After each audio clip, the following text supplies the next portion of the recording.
Hi guys, and welcome back.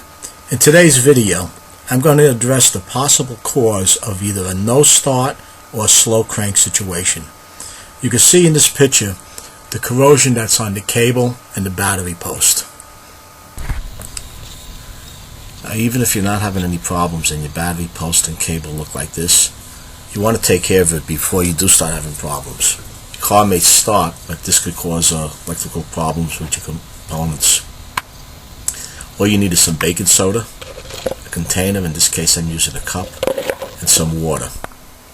Make a solution of baking soda and water, and I'm going to soak this cable in it. You see this corrosion's deep inside the cable, under the boot. You always want to check under the rubber boot to see what your cable looks like. I'm going to cut this cup down to fit it in so I can soak this cable. This is after a couple of minutes. You can see it took quite a bit of it off. I'm going to make another solution and soak it again.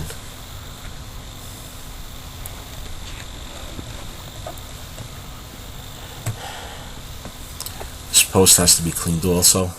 The negative side was okay. This is what the water looks like after you soak it. It turns this green.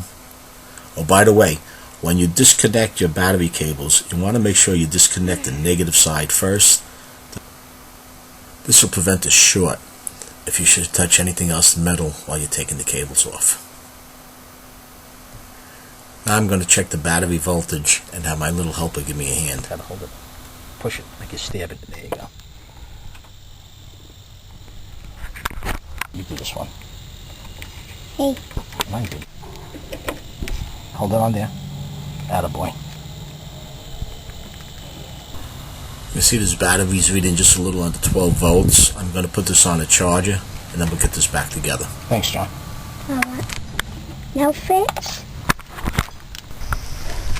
Now this is as clean as the baking soda and water solution is going to clean it. I'm going to clean in there a little bit with a wire brush. When you put this back together, you want to put the positive cable on first, then the ground. Now I'm going to leave this charging. It should only take a couple hours to bring it up to a little past 12 volts. And then I'll put this back together. Well guys, that's a wrap. If you found this video useful, let me know by posting your comments down below. Click off that like button, and if you haven't done so already, subscribe and pass it along. Until next time, stay safe.